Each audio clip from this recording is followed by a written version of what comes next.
श्रीमद्भागवते महापुराणे दशमस्कन्धे अथ प्रथमोऽध्यायः। राजोवाच कथितो वंशविस्तारः भवता सोमसूर्ययोः राज्ञां च उभयवंश्यानां चरितं परमाद्भुतम्।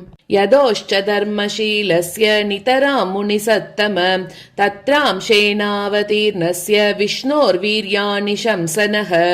अवतीर्य यदोर्वंशे भगवान् भूतभावनः कृतवान् यानि विश्वात्मा तानि नो वद विस्तरात्।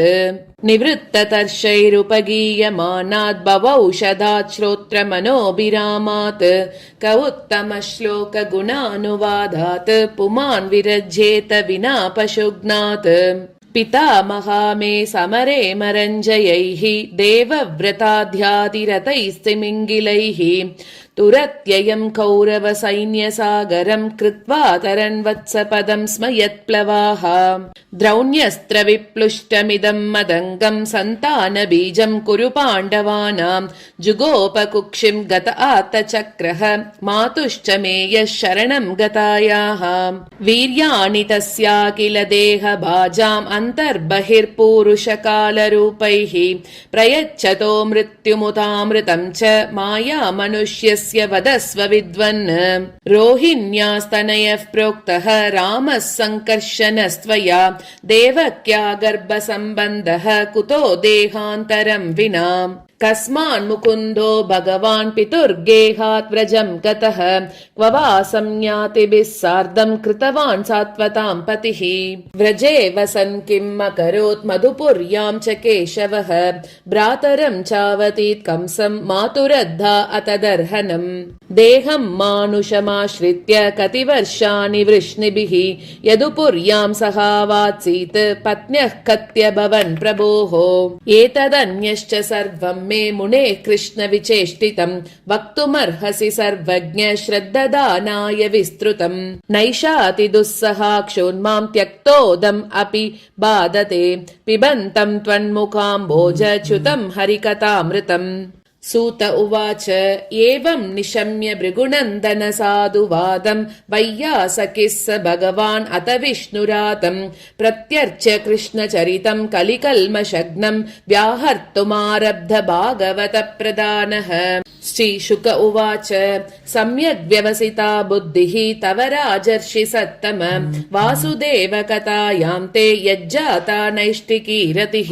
वासुदेव कथाः प्रश्नः पुरुषान् त्रीन् पुनातिः वक्तारं पृच्छकं श्रोतॄन् तत्पादसलिलं यथा। भूमिदृप्त नृपव्याज दैत्यानीकशतायुतैः आक्रान्ता भूरिभारेण ब्रह्माणं शरणं ययौ। गौर्भूत्वा श्रुमुखी खिन्ना क्रन्दन्ती करुणं विभोः उपस्थितान्तिके तस्मै व्यसनं स्वमवोचत।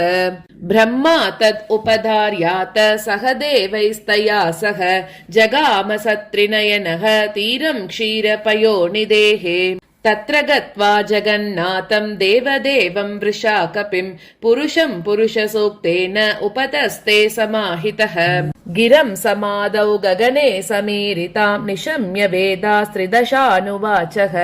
गां पौरुषीं मे शृणुतामराः पुनः विधीयतामाशु तथैव माचिरम्।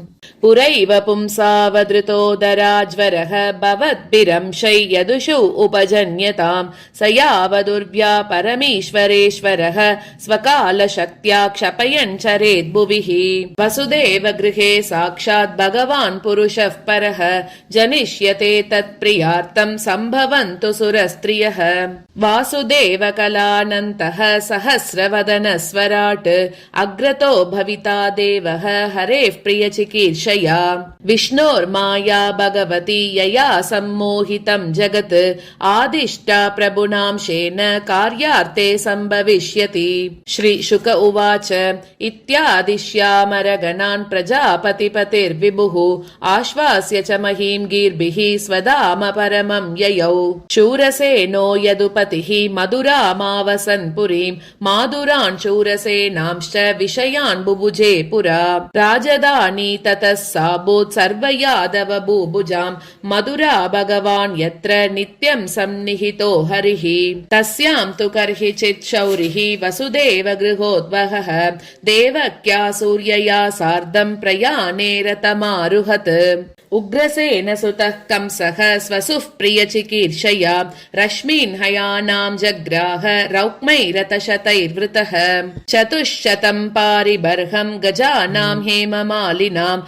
अश्वानामयुतं सार्धं रथानां च त्रिषट्शतम् शङ्खतूर्यमृदङ्गाश्च नेतुर्दुन्दुभयः समम् प्रयाणप्रक्रमे तावद् वरवध्वो सुमङ्गलम् प्रतिप्रग्रहिणम् कंसम् आभाष्याः शरीरवाक् अस्यास्त्वामष्टमो गर्भः हन्तायां वहसे बुध इत्युक्तः सकलः पाप भोजानां कुलपांसनः भगिनीं हन्तुमारब्धः खड्गपाणिः कषे गृहीत तं जुगुप्सितकर्माणं नृशंसं निरपत्रपं वसुदेवो महाभाग उवाच परिसान्त्वयन् वसुदेव उवाच श्लाघनीयगुणशूरैः भवान् भोजयशस्करः सकतं भगिनीं हन्यात् स्त्रियम् उद्वाह पर्वणि मृत्युजन्मवतां वीर देहेन सह जायते अद्य वाब्दशतान्ते वा मृत्युर्वै प्राणिनां ध्रुवः देहे पञ्चत्वमापन्ने देही कर्मानुगो वशः देहान्तरम् अनुप्राप्य प्राक्तनं त्यजते वपुः व्रजन् तिष्ठन् पदैकेन यतैव एकेन गच्छति यथा तृणजलौकैवं देही कर्म गतिं गतः स्वप्ने यथा पश्यति देहमीदृशं मनोरथेनाभिनिविष्टचेतनः दृष्टश्रुताभ्यां मनसानुचिन्तयन् प्रपद्यते तत्किमपि हि अपस्मृतिः यतो यतो तावदिदैव चोदितं मनोविकारात्मकमापपञ्चसु गुणेषु माया रचितेषु देह्यसौ प्रपद्यमानः सहतेन जायते ज्योतिर्यतैवोदकपार्थिवेश्वदः समीरवेगानुगतं विभाव्यते एवं स्वमाया रचितेषु असौ पुमान् गुणेषु रागानुगतो विमुह्यति तस्मान्न कस्यचिद्रोहम् आचरेत् स तथाविदः आत्मनः क्षेममन्विच्छन् द्रोग्दुर्वै परतो भयम् एषा तवानुजा बाला कृपणा पुत्रिकोपमा हन्तुम् नार्हसि कल्याणीम् इमां त्वं दीनवत्सलः श्रीशुक उवाच एवं स सामभिर्भेदैः बोध्यमानोऽपि दारुणः नन्यवर्तत कौरव्य पुरुषादाननुव्रतः निर्बन्धं तस्य तं ज्ञात्वा विचिन्त्यानकदुन्दुभिः प्राप्तं कालं प्रतिव्योढुम् इदं तत्रान्वपद्यत मृत्युः बुद्धिमतापोह्यः यावद्बुद्धिबलोदयं यद्यसौ न निवर्तेत नापराधोऽस्ति देहिनः प्रदाय मृत्यवे पुत्रान् मोचये कृपणामिमां सुता मे यदि जायेरन् मृत्युर्वा न म्रियेत चेत् विपर्ययो वा किं न स्यात् गतिर्धातुर्दुरत्यया उपस्थितो निवर्तेत निवृत्तः पुनरापतेत् अग्नेर्यथा धारुवियोगयोगयोः अदृष्टतोऽन्यन्न निमित्तमस्ति एवं हि जन्तोरपि दुर्विभाव्यः शरीरसंयोगवियोगहेतुः एवं विमृश्यतं पापं यावदात्मनिदर्शनं पूजयामास वै शौरिः बहुमानपुरःसरम् प्रसन्नवदनाम्बोजः नृशंसं निरपत्रपं मनसा दूयमानेन विहसन् इदमब्रवीत् वसुदेव उवाच न ह्यस्यास्ते भयं सौम्य यद्वागाः अशरीरिणि पुत्रान् समर्पयिष्ये स्यां यतस्ते भयमुत्थितम् श्रीशुक उवाच स्वसुर्वदात् निववृते कंसस्तद्वाक्यसारवित् वसुदेवोऽपि तं प्रीतः प्रशस्य प्राविशद्गृहम् अत काल उपावृत्ते देवकी सर्वदेवता पुत्रान् प्रसुषुवे चाष्टौ कन्यां चैवानुवत्सरम्